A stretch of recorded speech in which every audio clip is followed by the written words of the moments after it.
En el centro de la ciudad había poco tránsito comercial, pero todos los ciudadanos no ocupados en negocios urgentes habían empezado a congregarse en la gran plaza para la ceremonia de la que mi padre había oído hablar.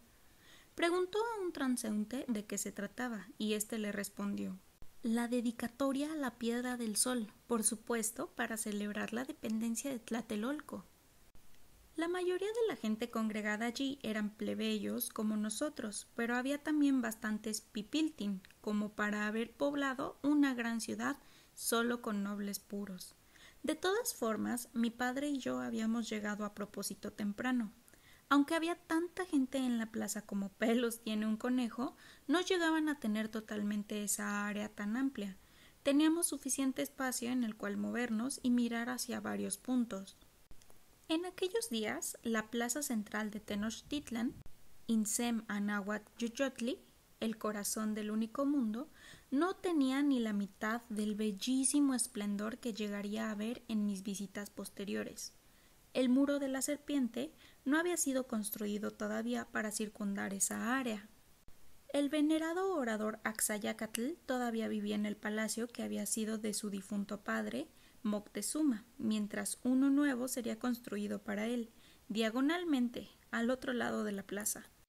La gran pirámide nueva, empezada por el primer Motecuzoma, estaba todavía sin terminar. Sus muros de piedra inclinados y las escaleras con pasamanos de serpientes terminaban bastante por encima de nuestras cabezas, y más arriba aún se podía atisbar la pequeña pirámide primitiva, que más tarde sería totalmente cubierta y agrandada.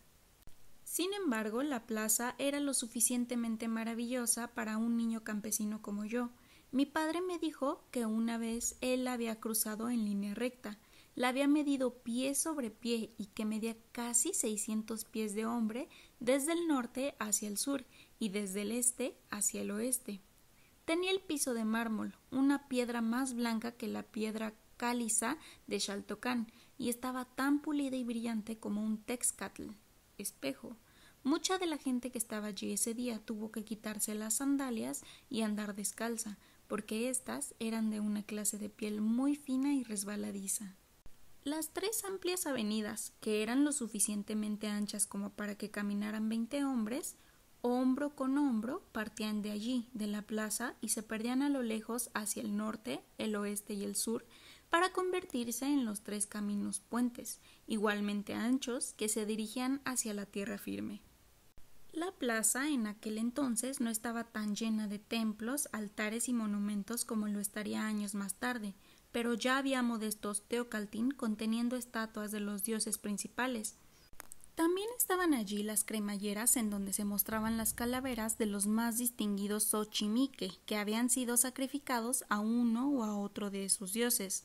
En aquel lugar estaba la plazoleta, privada del venerado orador, en donde se jugaba los juegos rituales del Tlachtli. Ya estaba también la casa de canto, que contenía habitaciones confortables y cuartos para prácticas musicales para los más distinguidos músicos, cantantes y danzantes que durante los festivales religiosos representaban en la plaza. La casa de canto no fue totalmente destruida como otros de los edificios de la plaza y del resto de la ciudad. Fue restaurada y es ahora, por lo menos hasta que su iglesia catedral de San Francisco sea terminada, la residencia del obispo y su principal centro diocesano. En donde estamos sentados en este momento, mis señores escribanos, era una de las habitaciones de la casa de canto. Mi padre supuso muy correctamente que a la edad de 7 años no estaría extasiado con las reliquias religiosas o arquitectónicas, así es que me llevó al edificio despatarrado que estaba en la esquina sudeste de la plaza. Este daba morada a la colección de animales y pájaros salvajes del Güey Tlatoani, aunque todavía no contaba con una colección tan extensa como la tuvo en años posteriores. Había sido empezada por el difunto Motecuzuma, quien tenía intención de exhibir públicamente un espécimen de cada uno de los animales de tierra y aire que se pudieran encontrar en todas estas tierras. El edificio fue dividido en incontables habitaciones. Unas eran meros cubículos y otras grandes cámaras. Una gamella mantenía una continua corriente de agua para vaciar los excrementos fuera de las habitaciones. Cada habitación se abría sobre un pasillo para los visitantes, pero había una separación hecha por una red o en algunos casos tenían fuertes barras de madera como medida de protección. Había una habitación individual para cada criatura o para aquellas especies que, aunque distintas, podían convivir amigablemente. ¿Acostumbran a hacer tanto ruido?, le pregunté a mi padre, gritando entre los rugidos, chillidos y gritos. No lo sé, me dijo, pero en este momento algunos de ellos están muy hambrientos, porque deliberadamente no se les ha dado de comer por algún tiempo. Va a haber sacrificios en la ceremonia y los despojos serán enviados aquí, como comida para los felinos, los coyotín y los zopilotín. En esos momentos estaba viendo al animal más grande de nuestras tierras, el tapir, feo, voluminoso y perezoso, que meneaba su hocico prensible hacia mí, cuando una voz familiar dijo: «Maestro cantero, ¿por qué no le enseña al niño la parte de los tecuantín?» Era un hombrecillo parduzco y encorvado con el que nos habíamos encontrado antes en la calle. Mi padre le echó una mirada exasperada y le preguntó: «¿Nos viene siguiendo, viejo molón?» Se encogió de hombros. Solamente arrastré mis ancianos huesos hacia aquí para ver la dedicación de la Piedra del Sol. Entonces, gesticulando hacia una puerta cerrada que estaba al final del pasillo, me dijo: «Ahí, mi niño, hay un verdadero espectáculo. Animales humanos mucho más interesantes que estos meros brutos. Una mujer, Tlacastali, por ejemplo. ¿Sabes qué es una Tlacastali? Es una persona completamente blanca, piel, pelo y todo, a excepción de sus ojos que son rojizos. Y también ahí hay un enano que tiene solamente media cabeza, que come ¡chist!», dijo mi padre severamente. «Este es un día de regocijo para mi hijo.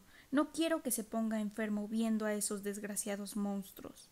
«Ah, bueno», dijo el viejo, «hay quienes disfrutan viendo a los deformados y mutilados». Sus ojos brillaron al mirarme. «Pero los tecuantín estarán todavía aquí, joven Mixley, para cuando tú ya hayas madurado y seas lo suficientemente superior como para mofarte de ellos y embromarlos. Y me atrevería a decir que habrá más curiosidades para entonces en la parte de los tecuani, sin duda mucho más entretenidos y divertidos para ti». «¿Quiere callarse?», rugió mi padre. «Perdona, mi señor», dijo el viejo encorvado, encogiéndose todavía más. «Déjame enmendar mi impertinencia. Es casi mediodía y la ceremonia empezará muy pronto. Si vamos ahora y encontramos buenos lugares, quizá pueda explicaros a ti y al niño algunas cosas que de otra manera probablemente no entenderíais». La plaza estaba desbordantemente llena y las gentes se rozaban hombro con hombro.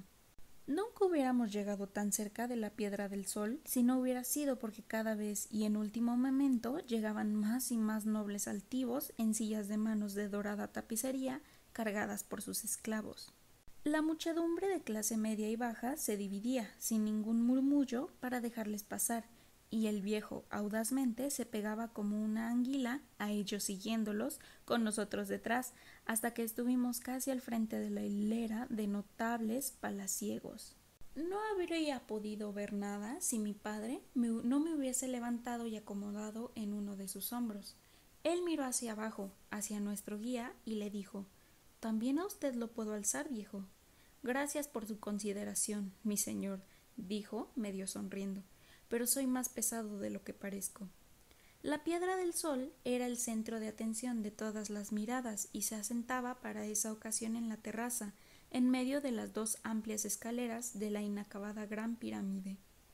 Estaba cubierta a nuestra vista por un manto de algodón de deslumbrante blancura, así es que me dediqué a admirar a los nobles que llegaban.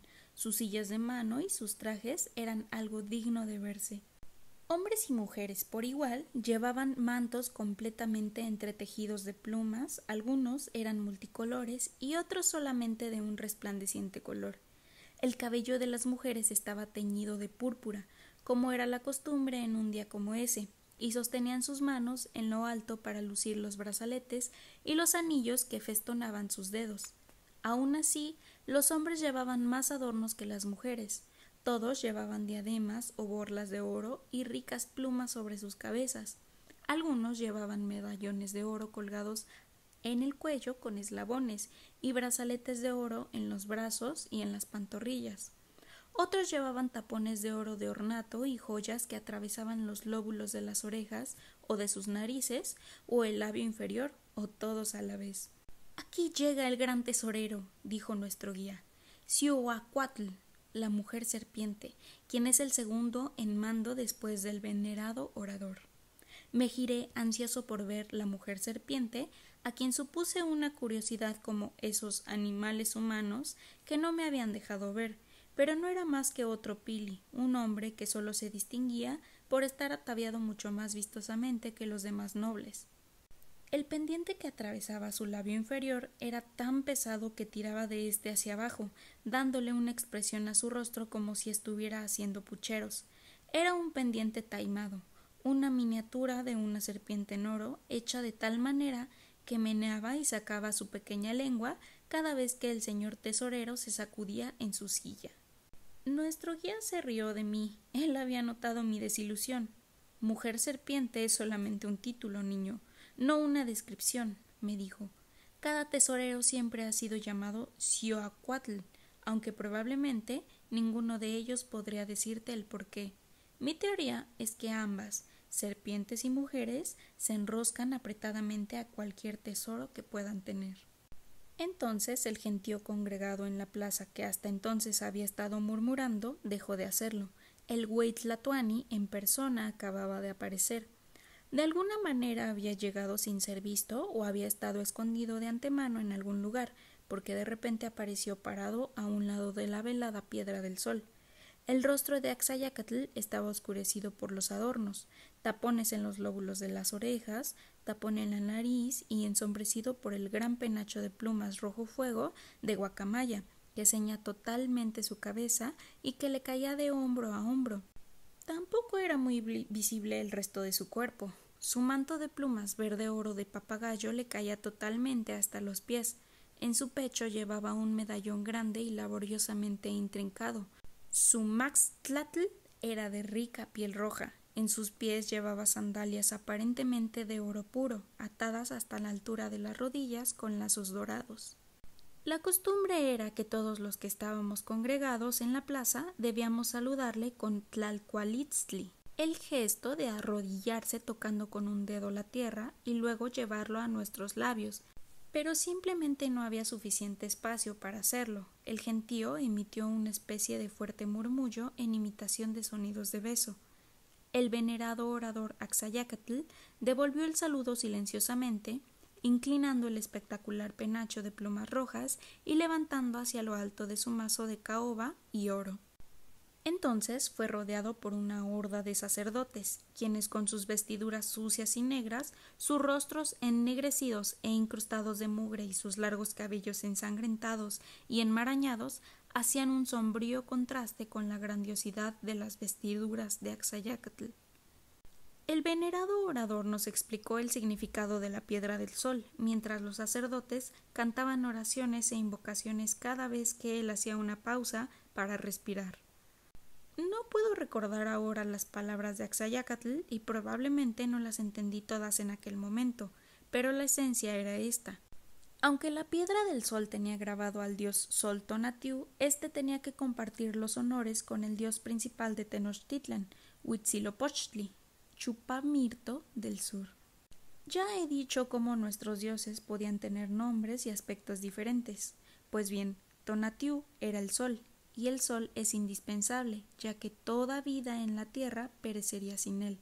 Nosotros los de Xaltocan y las gentes de muchas otras comunidades estábamos satisfechos de venerarlo como el sol. Sin embargo, parece obvio que el sol necesita nutrirse para tener fuerza y así poder continuar en sus labores diarias. ¿Y qué podríamos darle para vitalizarlo e inspirarlo más, que estuviera a la altura de lo que él nos daba? Solamente la misma vida humana. Por lo tanto, el bondadoso dios Sol tenía otro aspecto de ferocidad, el dios de la guerra Huitzilopochtli, quien nos guiaba a nosotros los mexica en todas nuestras batallas para saquear y procurar prisioneros para ese necesario sacrificio. Era bajo este aspecto austero de Huitzilopochtli como el dios era más reverenciado aquí en Tenochtitlan, porque aquí era donde todas nuestras guerras se planeaban, se declaraban y donde se reunían todos los guerreros. Bajo otro nombre, el de Tezcatlipoca, espejo humeante, el sol era el dios principal de nuestra nación vecina de los Acolúa. Yo he llegado a sospechar que en otras naciones innumerables que nunca he visitado e incluso en algunas más allá del mar de donde ustedes los españoles llegaron, veneran igualmente a ese mismo dios sol, naturalmente llamándole por algún otro nombre de acuerdo a como ellos lo ven, sonriente o ceñudo. Mientras el güey Tlatoani iba hablando, mientras los sacerdotes seguían cantando una monodía y cierto número de músicos empezaron a tocar las flautas, huesos hendidos y tambores de cúcuro, nuestro viejo guía, el hombre de color cacao, nos contaba privadamente la historia de la Piedra del Sol. Al sudeste de aquí está la nación de los Chalca. Cuando fue sometida por el difunto Moctezuma y hecha nación vasalla hace 22 años, los Chalca fueron naturalmente obligados a pagar tributo a los victoriosos mexica. Dos jóvenes Chalca, que eran hermanos, se ofrecieron voluntariamente a tallar una pieza cada uno para ser colocada aquí en el corazón del único mundo. Escogieron piedras parecidas, pero diferentes temas y trabajaron aparte. Nadie más que ellos vio su propio trabajo. Seguro que sus esposas lo verían furtivamente, dijo mi padre, que tenía esa clase de mujer. Nadie echó ni siquiera una mirada, repitió el viejo. Durante todos esos 22 años, cada uno de ellos esculpió y pintó su propia piedra, y también durante ese tiempo ellos llegaron a la edad madura y Moctezuma se fue al mundo del más allá. Luego, cuando terminaron sus obras separadamente, las envolvieron con heno y esterillas de fibra, y el señor de los Chalca reunió unos 1000 cargadores forzudos para transportar las piedras hasta aquí, a la capital. Gesticuló hacia el objeto que, todavía cubierto, estaba en lo alto de la terraza. Como podéis ver, la Piedra del Sol es inmensa, más de 2 veces la estatura de 2 hombres, y terriblemente pesada, el peso de 320 hombres juntos. La otra piedra era más o menos igual. Fueron traídas aquí a través de sendas escabrosas y hasta por donde no habían senderos. Fueron deslizadas sobre rodillos de troncos, moviéndose despacio sobre varaderas y transportadas en grandes balsas a través de los ríos.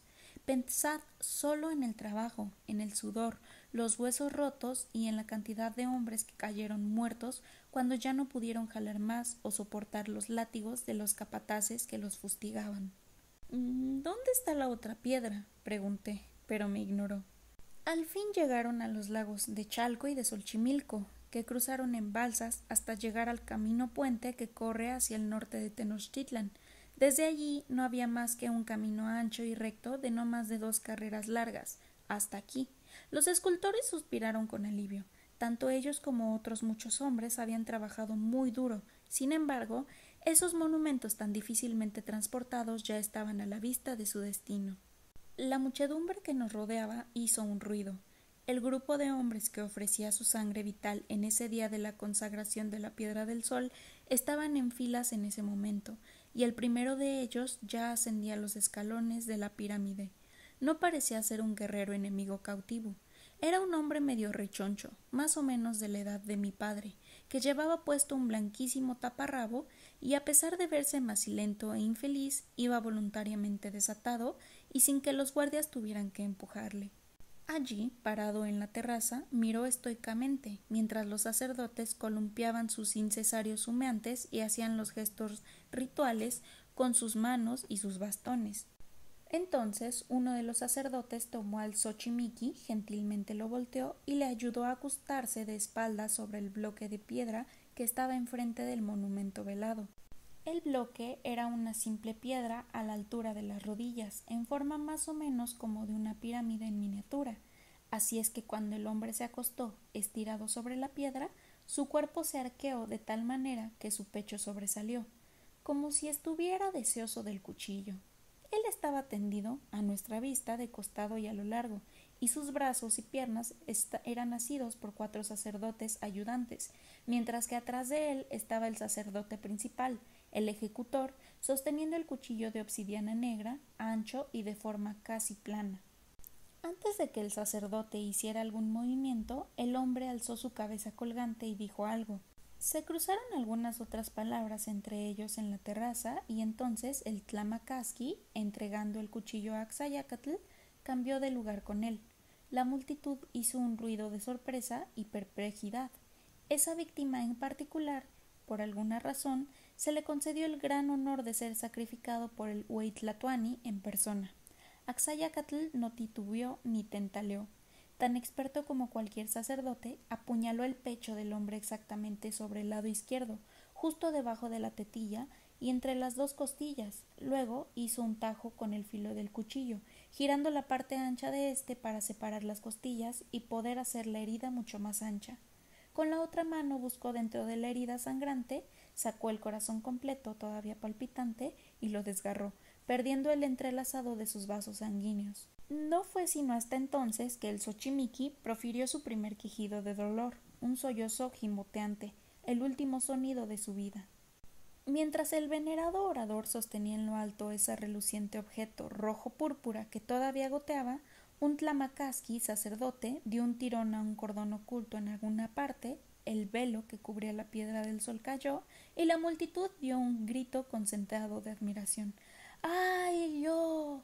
Axayácatl se volvió, levantando en lo alto el corazón de la víctima y lo colocó en el centro exacto de la piedra circular, dentro de la boca tallada de Tonatiuh, machacó y restregó el corazón hasta que no quedó nada de él en su mano, y no fue más que una mancha más sobre la piedra.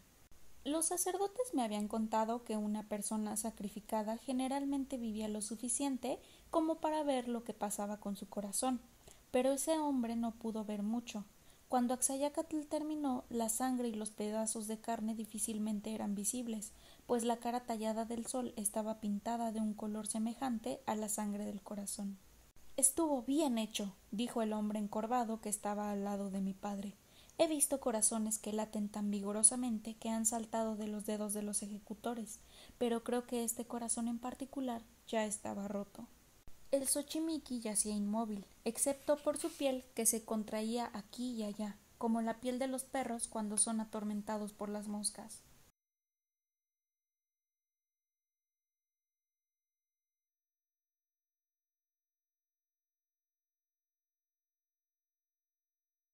Axayácatl no hizo más honor a ningún otro de los Xochimique, sino que les dejó el resto a los sacerdotes. Como la procesión continuó, con cada corazón extraído de cada hombre para ungir la piedra del sol, yo miré atentamente ese objeto impotente para poder describírselo a mi amigo Tlatli, quien ya había empezado a practicar para llegar a ser un escultor, tallando pequeños trozos de madera para convertirlos en muñecos. Y yo, ay, oh reverendos frailes, si solo hubieran podido contemplar la piedra del sol. Ya veo por sus caras que desaprueban la ceremonia de la dedicación, pero si ustedes hubieran podido ver esa piedra, aunque hubiera sido solamente una vez, se darían cuenta de que valió todo lo que costó en esfuerzo, años y vidas humanas. La pura entalladura estaba más allá de lo que se puede creer, pues ésta era de pórfido, una piedra tan dura como el granito. En el centro estaba el rostro de Tonatiuh. Sus ojos miraban fijamente, su boca estaba abierta y a cada uno de los lados de su cabeza habían unas garras apretando los corazones humanos que lo nutrían. Después y en círculo estaban los símbolos de las 4 épocas del mundo, las cuales precedían a la era en la que ahora vivimos, y alrededor de estos, en otro círculo, se encontraban los de nuestros 22 hombres de los días, y alrededor de ellos los glifos alternativos de piedraje y turquesa, las gemas más preciadas de todas las encontradas en nuestras tierras. Alrededor se encontraba otro círculo con los rayos del sol diurno alternando con las estrellas nocturnas, todo esto cercado en su totalidad por 2 esculturas de la serpiente de fuego del tiempo, con sus colas rematando la parte de arriba de la piedra, sus cuerpos enroscándose alrededor de ella y sus cabezas encontrándose en su base. En una sola piedra, ese artista único había plasmado todo nuestro universo, todo nuestro tiempo. Estaba pintada en colores bien delineados, meticulosamente aplicados en aquellos lugares precisos a los que correspondía cada uno. Sin embargo, la destreza real del pintor era más evidente en donde no había color.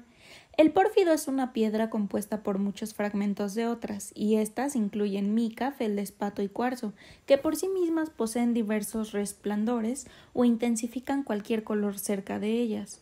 Dondequiera que estuviera empotrado uno de estos pedacitos cristalinos de roca, el artista lo dejó sin pintar.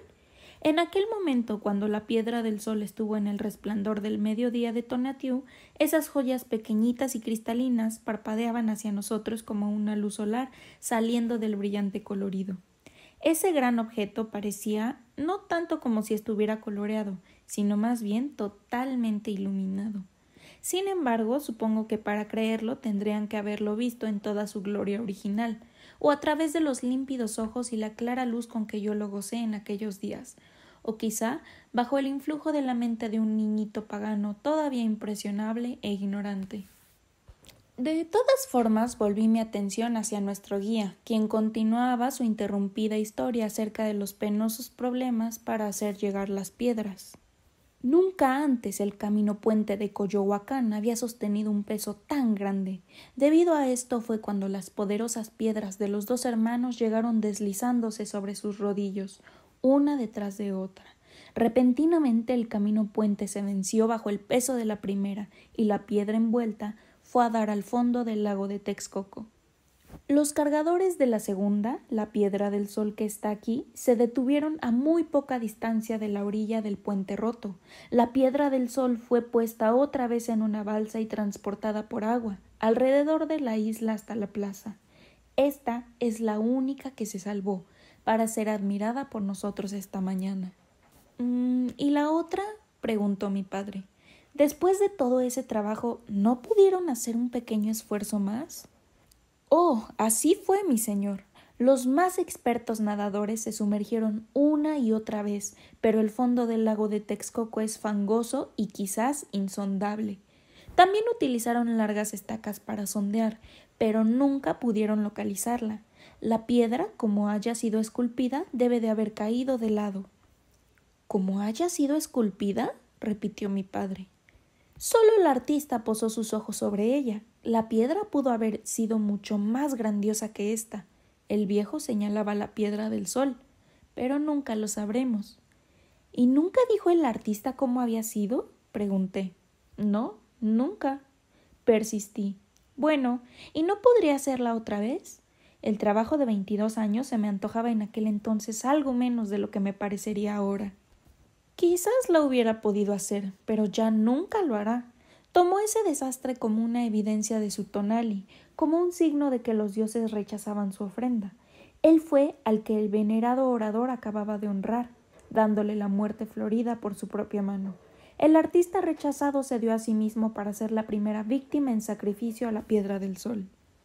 Para la obra de su hermano, murmuró mi padre. Y mientras tanto, ¿qué es de su hermano? Él recibirá honores, ricos presentes y el sin para su nombre, dijo nuestro guía.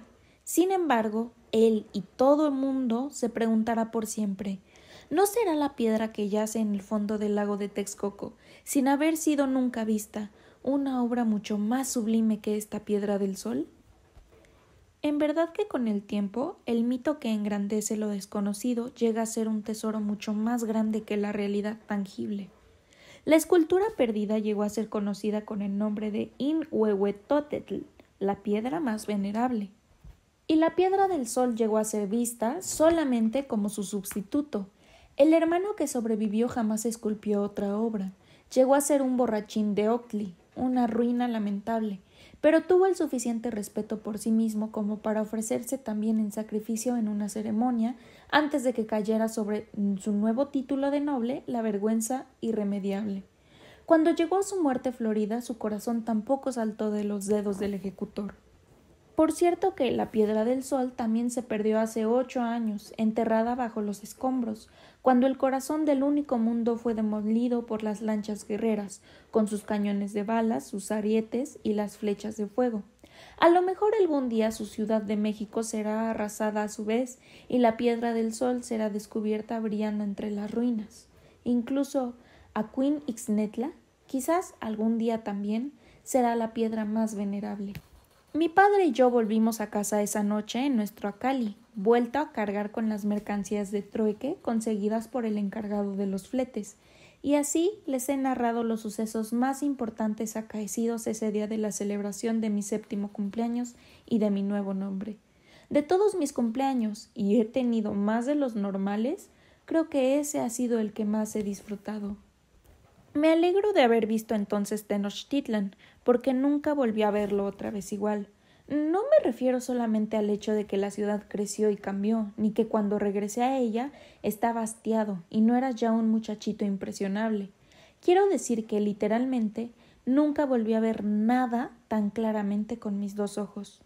Ya antes les he narrado cómo había podido distinguir el diseño cincelado del conejo en la luna, la flor del atardecer en el crepúsculo, los detalles de las banderolas de Tenochtitlan y los intrincados dibujos de la Piedra del Sol. 5 años después de mi 7º cumpleaños, ya no podía ver la flor del atardecer, ni aunque un dios celestial hubiera extendido un hilo desde la estrella hasta mis ojos.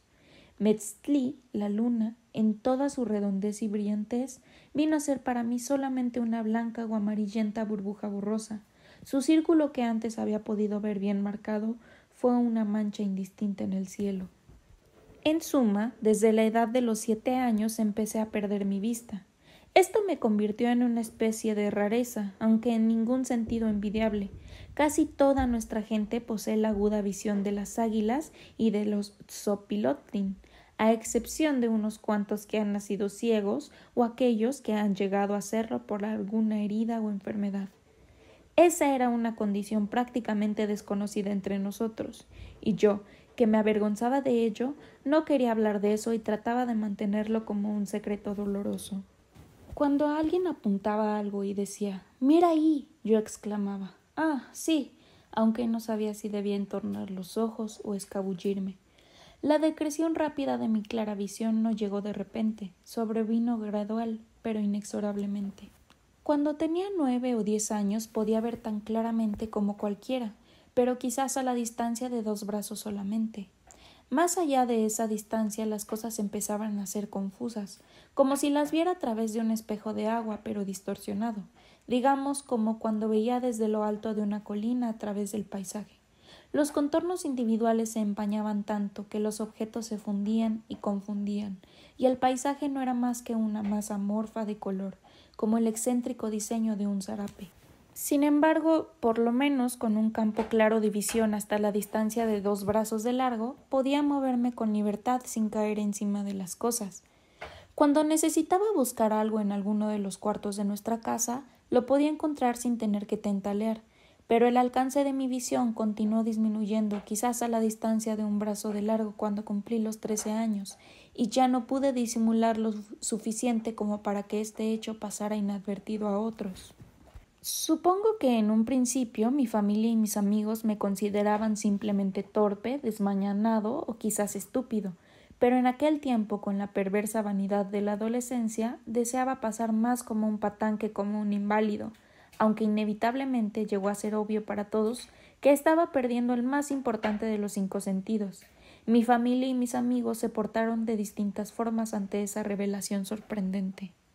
Mi madre le echó la culpa de mi condición a la familia de mi padre. Parece ser que hubo una vez un tío que, mientras estaba bebiendo Ochtli, tomó otra olla por error que contenía un líquido blanco similar y se lo tragó todo antes de darse cuenta de que era el poderoso cáustico Xocoyatl, que se usaba para limpiar y blanquear la piedra caliza del cieno nocivo.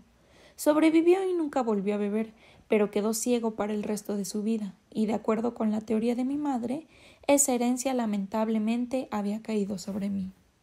Mi padre no culpó a nadie ni especuló, sino que trató de consolarme, aunque demasiado cordialmente.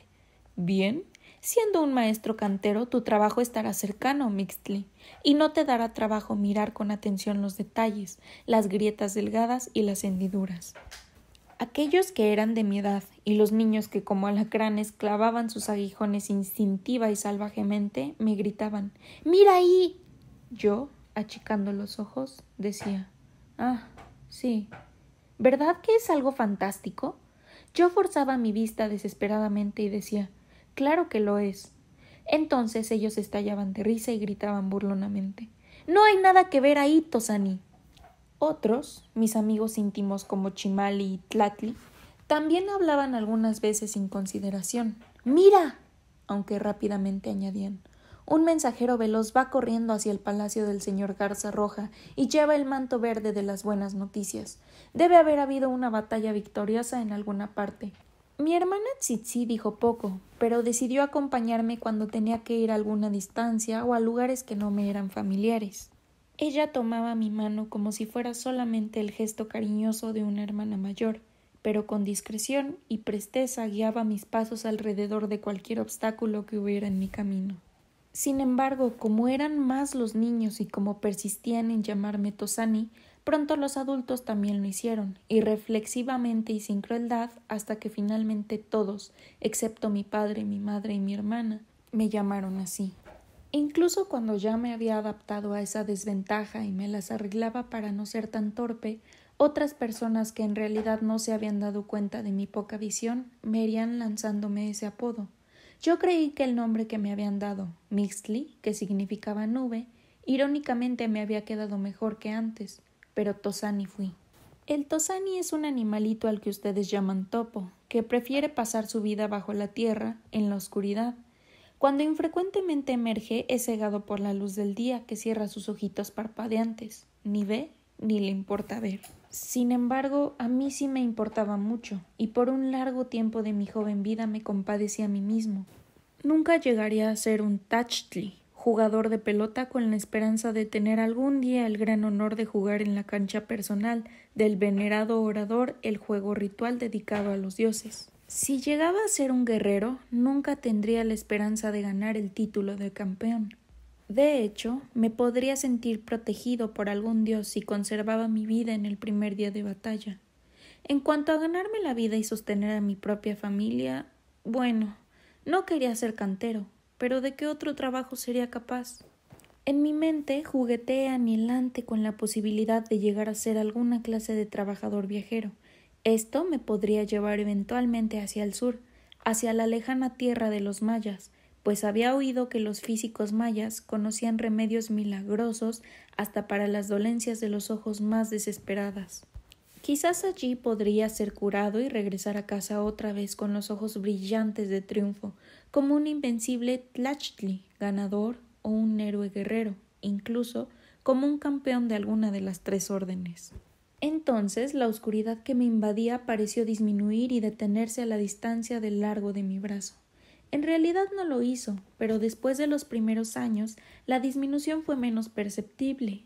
Hoy día, sin la ayuda para mi ojo, no puedo distinguir el rostro de mi esposa más allá de la distancia de mi mano. Ahora que estoy viejo, poco importa, pero sí me importaba mucho cuando era joven. A pesar de todo, muy despacio y resignándome, me adapté a mis limitaciones. Aquel extraño hombrecillo en Tenochtitlan había dicho la verdad cuando predijo que mi tonali era mirar de cerca, ver las cosas de cerca y llanamente. Por necesidad tuve que andar despacio y detenerme frecuentemente. Así yo escudriñaba en lugar de ver. Cuando otros se apuraban, yo esperaba. Cuando otros tenían prisa, yo me movía deliberadamente despacio. Aprendí a diferenciar entre el movimiento premeditado y la mera moción, entre la acción y la mera actividad. Donde otros, impacientes, veían una aldea, yo advertía a su gente. Donde otros veían gente, yo contemplaba a las personas. Donde otros echaban un vistazo a un extranjero, yo me aseguraba de verlo de cerca y después poder hacer un dibujo de cada línea de su rostro. Tanto que hasta un artista tan diestro como Chimali exclamaba: «¡Por los dioses, Topo! ¡Has retratado al hombre en vivo!». Empecé a notar cosas que creo que pasan desapercibidas a la mayoría de la gente que no tiene ojos perspicaces. ¿Nunca han notado ustedes, señores escribanos, que el maíz crece más rápido de noche que de día? ¿Han advertido alguna vez que cada mazorca de maíz tiene un número par de hileras de granos? o casi cada mazorca, pero encontrar una con un número impar de hileras es mucho más raro que encontrar un trébol de 4 hojas. ¿Han observado alguna vez que ni siquiera 2 dedos, ni de ustedes ni de toda la raza humana, tienen precisamente el mismo molde de espirales y de líneas arqueadas infinitesimalmente grabadas en las yemas? Mis estudios pueden comprobarlo. Si no me creen, compárense a sí mismos, compárense unos a otros. Yo esperaré. Oh, yo sé que no hay significancia o provecho en que haya notado esas cosas. Fueron solamente detalles triviales en los que ejercité mi nueva disposición de ver de cerca y examinar atentamente todas las cosas. Sin embargo, la necesidad hace virtud, y la combinación de mi aptitud para copiar exactamente las cosas que veía me llevaron a interesarme finalmente por la escritura pintada de nuestro pueblo. No había escuela en Xaltocan donde yo pudiera instruirme en esa recóndita materia, pero recogía cada pedacito de escritura que podía encontrar y lo estudiaba, luchando por comprender sus significados. Pienso que la escritura numérica puede ser descifrada por cualquiera con facilidad. El glifo concha, 0, los puntos o dedos, 1, las banderas, 20 y los arbolitos, 100, pero recuerdo la emoción que sentí el día que llegué a descifrar la primera palabra pintada. Mi padre me llevó consigo al palacio un día que tenía que arreglar algunos negocios allí. Para tenerme entretenido mientras hablaban en una sala privada, el gobernador dejó que me sentara en la entrada del vestíbulo y mirara el libro de registro de todos sus súbditos. Primero volví las páginas hasta encontrar la mía, 7 puntos, el símbolo de la flor, la nube gris. Luego, cuidadosamente, volteé otras páginas. Algunos nombres que me eran familiares los podía comprender tan fácilmente como el mío. No lejos de mi página estaba la de Chimali y naturalmente reconocí los 3 dedos, los 2 zarcillos entrelazados que representan humo, levantándose de un disco orlado con plumas. Ejecatl, Pocuya, Chimali, 3 viento humeante escudo. Las pinturas que se repetían más frecuentemente eran fáciles de interpretar. Después de todo, solo teníamos 20 nombres de días. Sin embargo, me encontré de repente con que no había una repetición evidente de elementos en el nombre de Chimali y en el mío. En una página casi al final, que había sido pintada recientemente, había 6 puntos, luego una forma como de lágrima y luego el símbolo del pico de pato, después una cosa con 3 pétalos. ¡Pude leerlo! Sabía lo que significaba. 6 lluvia, viento, flor, la hermana pequeña de Tlatli, que había celebrado su cumpleaños de dar nombre no hacía más de una semana. Entonces, con menos cautela, empecé a voltear las tiesas páginas dobladas, hacia atrás y hacia adelante, viéndolas por ambos lados y buscando más repeticiones y símbolos conocidos que pudiera unir. El gobernador y mi padre regresaron en el momento exacto en que acababa de descifrar, aunque laboriosamente, otro nombre, o por lo menos eso creí. Con una mezcla de timidez y orgullo, dije: «Discúlpeme, mi señor Garza Roja, ¿podría ser tan amable de decirme si estoy en lo cierto? ¿Está escrito en esta página el nombre de alguien llamado 2 Caña Amarillo Colmillo?» Él miró y me dijo que no decía eso. Debió de darse cuenta de mi decepción porque pacientemente me explicó. Ahí dice 2 Caña Amarilla Luz, que es el nombre de una de las lavanderas del palacio. El 2 y la caña son obvios, y amarillo, caustic, es fácil, pues se indica usando simplemente el mismo color, como lo adivinaste, pero tlanixtelotl, luz, o para expresarlo con más claridad, el elemento de la vista es más difícil. ¿Cómo se puede hacer un dibujo de algo tan insubstancial? En lugar de eso, hice el dibujo de un diente, tlanti, para representar no lo que significa, sino el sonido del tlan al principio de la palabra, y después el dibujo de un ojo, ixtelolotl, que sirve para hacer más claro todo el significado. ¿Lo entiendes ahora, tlanixtelotl? ¿Luz? Asentí con la cabeza, sintiéndome desilusionado y tonto. Había algo más en la escritura pintada que el reconocer solamente el dibujo de un diente. Por si no me había dado cuenta todavía, el gobernador lo explicó más claramente. La escritura pintada y la lectura son para aquellos que han sido adiestrados en esas artes, hijo de Tepetzalán, y me dio una palmadita de hombre a hombre en el hombro. requiere de mucho trabajo y mucha práctica, y solo los nobles tienen suficiente tiempo de ocio para esa clase de estudio. Pero admiro tu iniciativa. Cualquiera que sea la ocupación a la que te vayas a dedicar, joven, la llegarás a desempeñar muy bien. Supongo que el hijo de Tepetzalán debería haber tomado en cuenta la clara insinuación del señor Garza Roja y seguido los pasos de Tepetzalán. Deshabilitado y con la vista débil, no podía ambicionar demasiado o pensar siquiera en alguna ocupación venturosa. Podría, eso sí, afanarme en un trabajo aburrido como el de cantero, pero con la barriga siempre llena como el de un verdadero topo. Quizá hubiera sido una vida mucho menos satisfactoria de la que yo obstinadamente persistía en encontrar, pero que me hubiese llevado por senderos más lisos y días más tranquilos de aquellos que encontré cuando me fui por mi propio camino. En este momento, mis señores, yo podría haber sido empleado en ayudar a construir su Ciudad de México, y si el señor Garza Roja hubiera tenido razón al estimar mis habilidades, posiblemente haría una ciudad mucho mejor de la que están haciendo sus arquitectos importados y sus albañiles. Pero dejémoslo pasar, como yo mismo dejé pasar todo, haciendo caso omiso a la orden insinuada por el señor Garza Roja, haciendo caso omiso del orgullo genuino de mi padre por su trabajo y de sus intentos por enseñármelos, y haciendo caso omiso de la censura de mi madre, quien se quejaba de que estaba tratando de subir en mi vida muy por encima de la posición social decretada. De entre las insinuaciones hechas por el gobernador había una que no podía ignorar. Me había revelado que una palabra pintada no siempre significaba lo que representaba como dibujo, sino también lo que simbolizaba como sonido.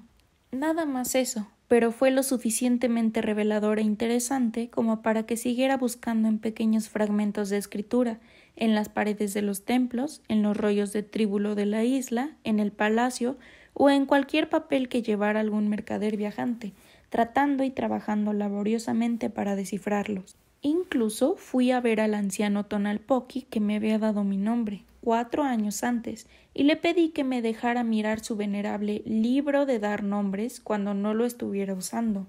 Si le hubiera pedido a una de sus nietas como concubina en los ratos en que ella no estuviera ocupada, no hubiera reculado tan violentamente. Me corrió con la información de que el arte de conocer el tonamatl estaba reservado para los descendientes de los Tonalpoque, y no para los mocosos desconocidos y presuntuosos. Quizás eso fuera así, pero apuesto a que él recordaba mi declaración de que yo hubiera podido darme mi propio nombre tan bien o mejor de como él lo había hecho. En otras palabras, que él era un viejo asustadizo y tramposo que no podía leer el tonalmatl mejor de lo que yo lo hubiera podido hacer en aquel entonces. Una tarde me encontré con un extranjero, Chimali, Tlatli y algunos otros muchachos y yo habíamos estado jugando juntos toda la tarde, así es que Tsitsi no estaba con nosotros. En una playa bastante distante de nuestra aldea encontramos el casco de un acalí viejo y putrefacto y estuvimos tan absortos jugando a los remeros que nos sorprendió Tonatiuh cuando con su cielo enrojecido dio su llamada de advertencia de que se estaba preparando para irse a dormir. Teníamos que recorrer un largo camino hasta llegar a casa, y Tonatiuh se apresuraba a su cama más rápido de lo que nosotros podíamos caminar, así es que los otros muchachos se echaron a correr. A la luz del día yo hubiera podido seguirlos, pero en la semioscuridad del atardecer me vi forzado a moverme más despacio y a caminar con más cuidado. Probablemente los otros nunca me echaron de menos. Como sea, pronto se perdieron en la distancia. Llegué al cruce de 2 caminos en donde había una banca de piedra. Hacía algún tiempo que no pasaba por allí, pero recordé que la banca tenía varios símbolos grabados y me olvidé de todo. Me olvidé de que ya estaba casi oscuro como para que pudiera ver los grabados, ya no digamos descifrarlos. Me olvidé de por qué estaba allí la banca. Olvidé todas las cosas que me acechaban y que podían caer sobre mí en cuanto sobreviniera la noche. Incluso oí cercano el grito de un búho y no presté atención a ese presagio de mal agüero. Había algo que leer allí y no podía seguir adelante sin tratar de hacerlo. La banca era lo suficientemente larga como para que un hombre pudiera tenderse en ella, si es que podía acomodar sus espaldas en las aristas de la piedra tallada. Me incliné sobre las marcas y me fijé en ellas. trazándolas tanto con mis dedos como con mis ojos. Me fui moviendo de un lugar a otro hasta que casi me dejé caer sobre las piernas de un hombre que estaba allí sentado. Di un salto hacia atrás como si hubiese quemado y murmuré una disculpa. Mixpancinco, en su augusta presencia. Con la misma cortesía, pero cansadamente, él me dio la respuesta acostumbrada. Shimopanolti, a su conveniencia. Durante un momento nos miramos fijamente. Supongo que lo único que él vio fue un muchachito desaliñado y cegato de unos 12 años. Yo no podía distinguirlo en detalle porque la noche había caído sobre nosotros y también porque había saltado lejos de él, pero me pude dar cuenta de que era un forastero, o por lo menos lo era para mí, ya que su manto de buena tela estaba manchado por el viaje, sus sandalias gastadas por el mucho caminar y su piel cobriza, polvorienta por la tierra del camino. ¿Cómo te llamas, muchacho?, me preguntó al fin. Bueno, me dicen Topo, empecé.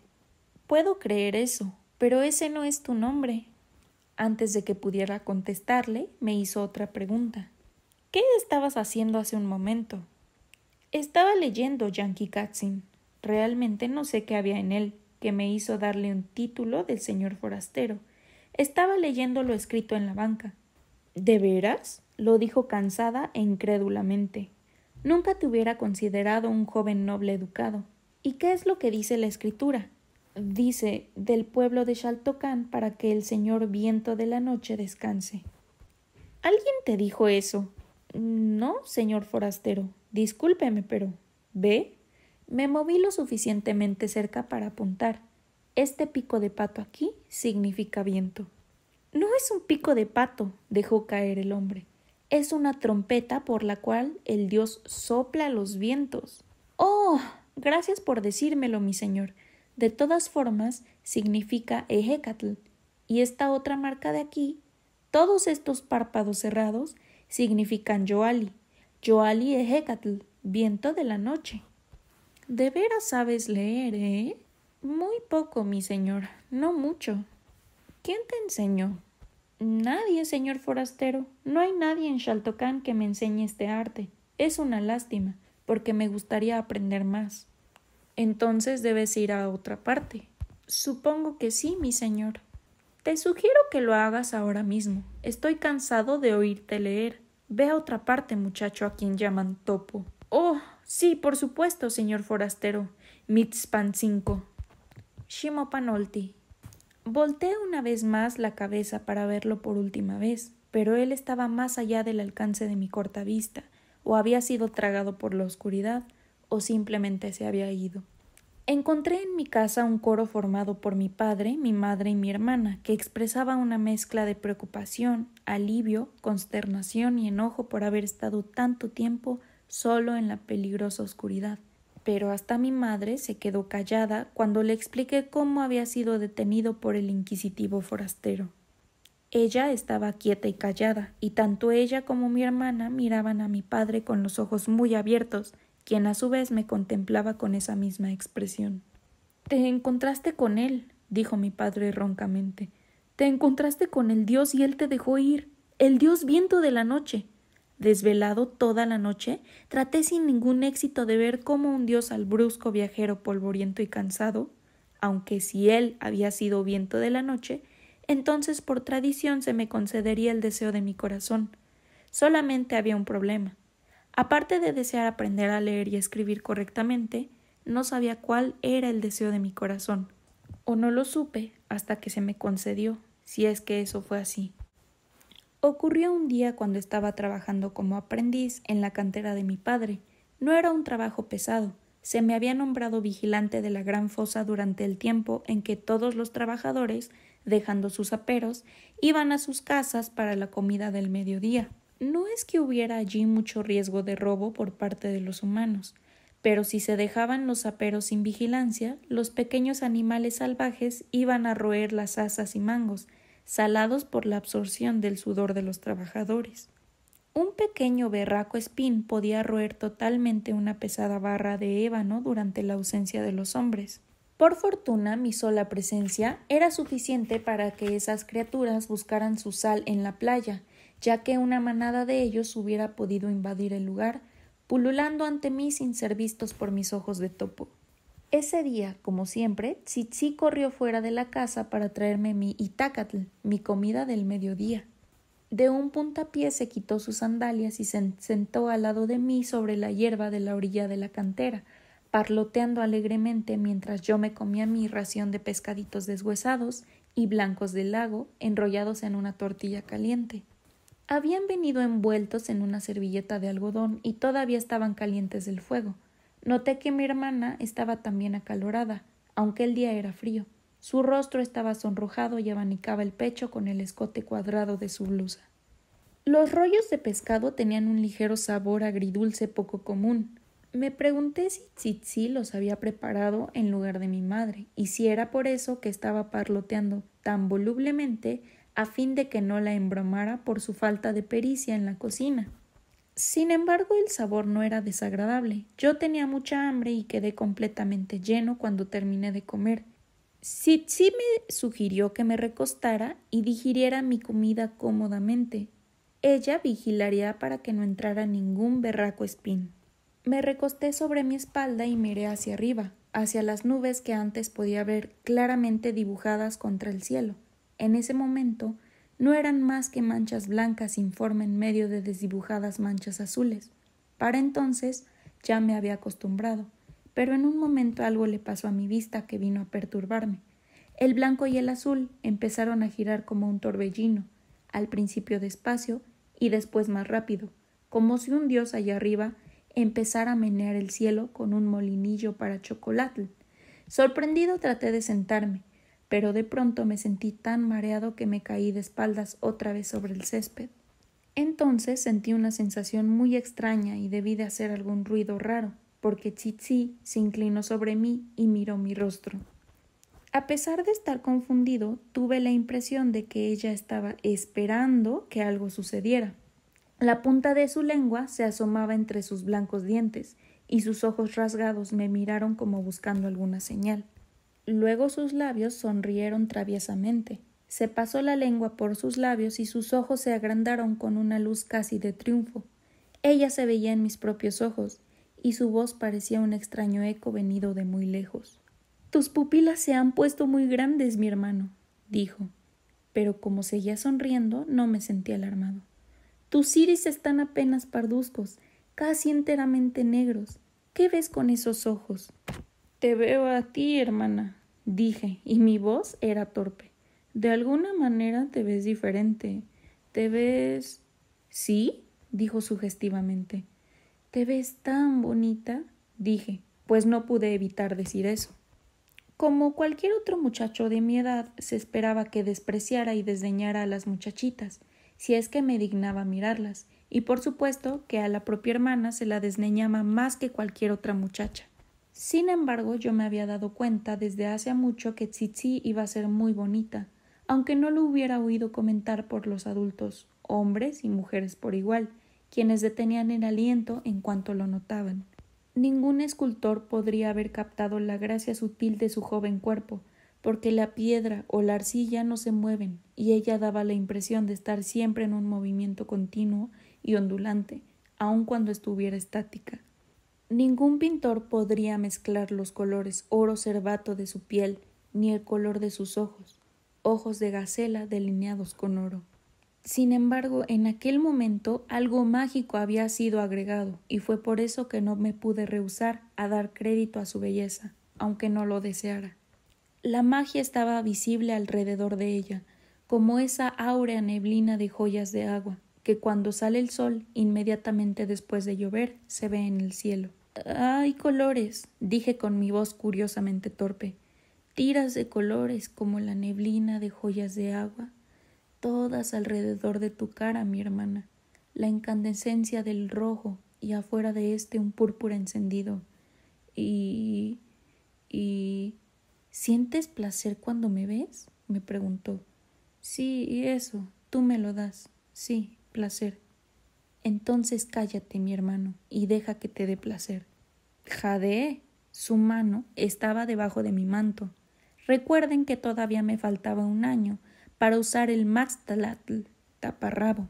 Debía haber pensado que el gesto de mi hermana era muy atrevido, una afrentosa violación de mi intimidad, pero por alguna causa no me lo pareció, y de cualquier modo me sentía demasiado torpe para levantar mis brazos y rechazarla. Casi no sentía nada, solamente me pareció que una parte de mi cuerpo estaba creciendo, una parte que nunca antes había notado que creciera. Había cambiado también, del mismo modo, el cuerpo de Tsitsi. Sus pechos jóvenes se veían ordinariamente como modestos montecillos debajo de su blusa, pero ahora podía ver sus pezones contraídos golpeando contra la fina tela que los cubría, como si fueran pequeñas yemas de dedos, ya que ella estaba arrodillada sobre mí. Me las arreglé para levantar mi cabeza, que estaba muy pesada, y contemplé aturdido mi tepule, que ella manipulaba con su mano. Nunca antes se me había ocurrido que mi miembro pudiera salirse tan lejos de su vaina de piel, y esa fue la primera vez, pues antes solamente había visto su punta y la boquita lloriqueante, pero en ese momento, al resbalar su piel hacia atrás, se convirtió en una columna rojiza con una terminación bulbosa. Se parecía más a un pequeño hongo lustroso que brotaba de la mano de Tsitsi, que lo hacía apretadamente. «Oh, ella, Yoyolkatika», murmuró ella, con su rostro casi tan rojo como mi miembro. «Está creciendo, empieza a tener vida. ¿Ves?» «Totón, tlapestía», dije sin aliento. «Se está poniendo enardecidamente caliente». Con su mano libre, Tsitsi se levantó su falda y ansiosamente desenredó su tzotzomantli, bragas. Tuvo que abrir las piernas para quitarse esa ropa interior, y yo vi su tepili lo suficientemente cerca como para poderlo distinguir claramente.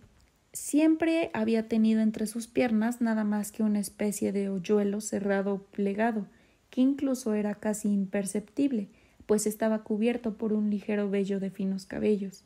Sin embargo, en ese momento, su hoyuelo se estaba abriendo por sí mismo, como «¡Ay, ya! Fray Domingo ha tumbado y roto su tintero. Vaya, y ahora se va. Sin duda se ha de sentir afligido por el accidente». Aprovecho esta interrupción para mencionar que algunos de nuestros hombres y mujeres tienen un vestigio de imaxtli, que es el vello que cubre las partes privadas entre las piernas. Sin embargo, a la mayor parte de la gente de nuestra raza no les crece ni el más mínimo vello en esos lugares, ni en ninguna otra parte del cuerpo, a excepción del pelo exuberante de la cabeza. Incluso nuestros hombres casi no tienen barba, y la abundancia de ésta en el rostro es considerado como una fea desfiguración. Las madres bañaban diariamente a sus bebés varones, escaldándoles la cara con agua caliente con cal y generalmente, como en mi caso por ejemplo, ese tratamiento abatía el crecimiento de la barba en toda la vida de un hombre. ¿No regresa Fray Domingo? ¿Continúo, mis señores, o espero? Muy bien, entonces regreso a lo alto de aquella colina, tan distante y tan lejana, en donde yacía aturdido y maravillado, mientras mi hermana trabajaba afanosamente para tomar ventaja de mi condición. Como decía, su tepili estaba abierto por sí mismo, desdoblándose como una flor, destacando sus pétalos rojizos suaves contra el perfecto color cervato de su piel, y los pétalos, incluso, relucían como si hubieran sido mojados con rocío.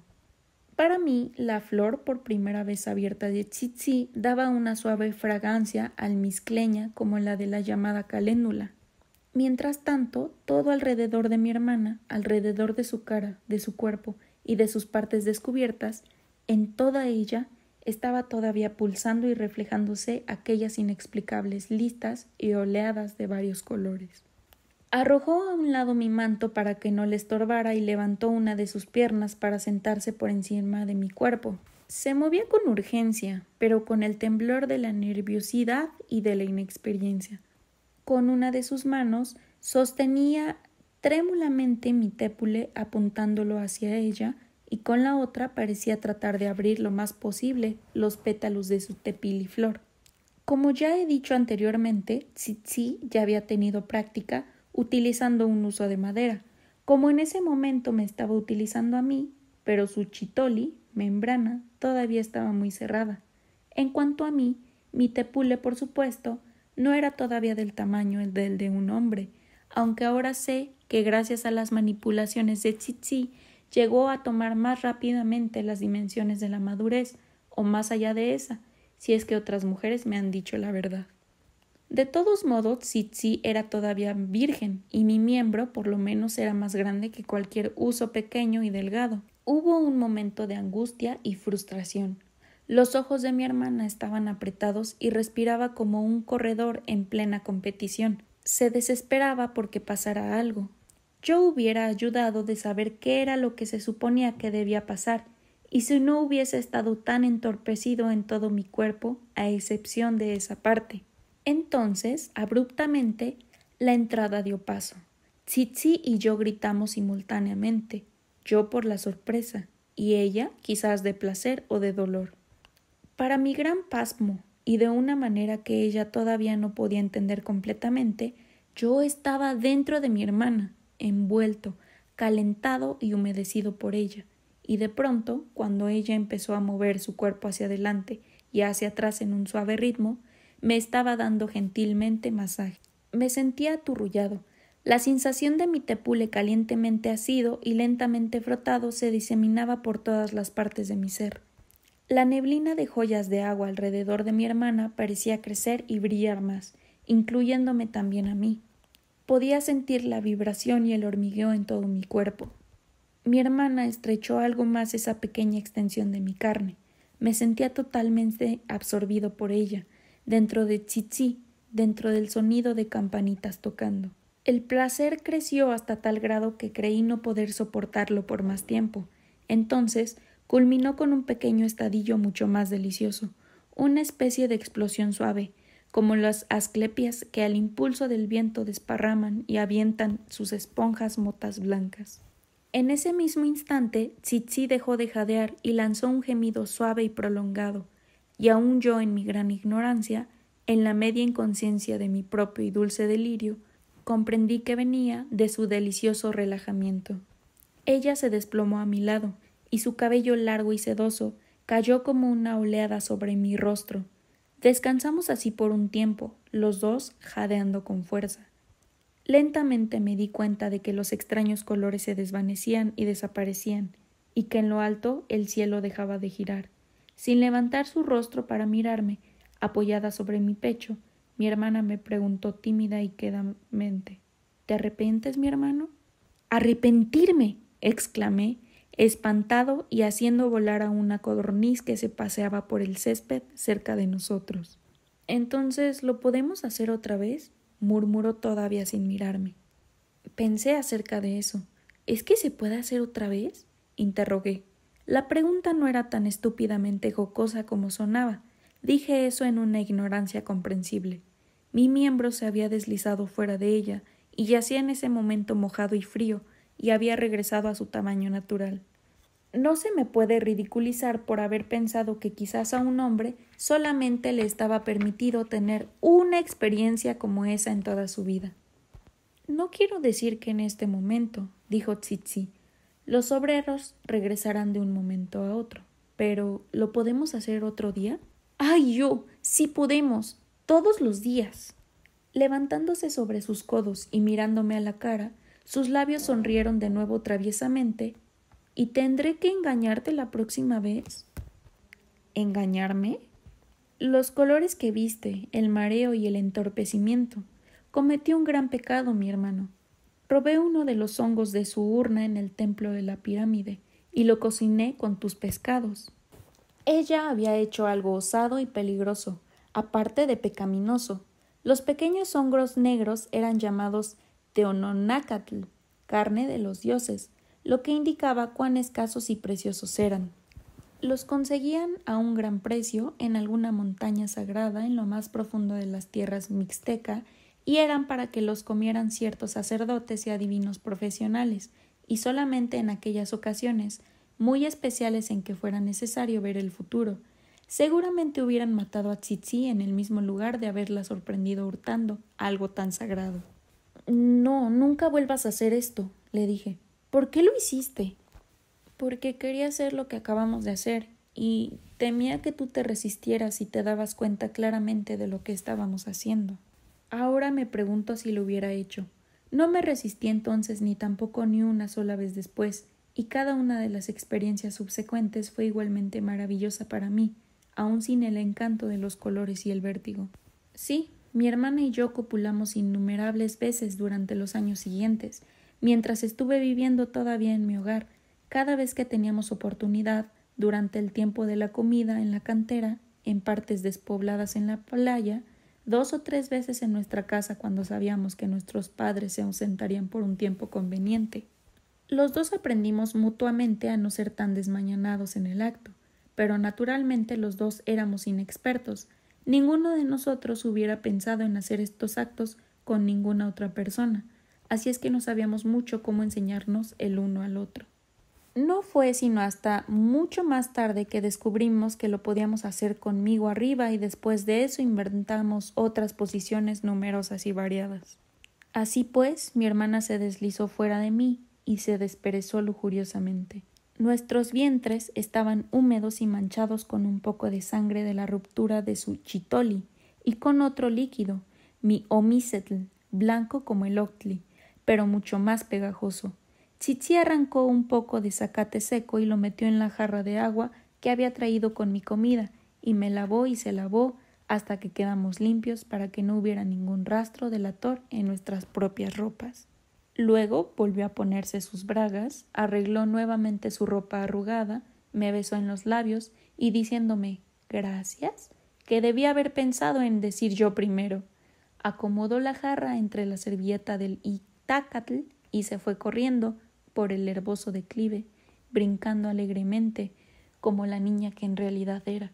Allí entonces y de esa manera, mis señores escribanos terminaron los caminos y los días de mi niñez.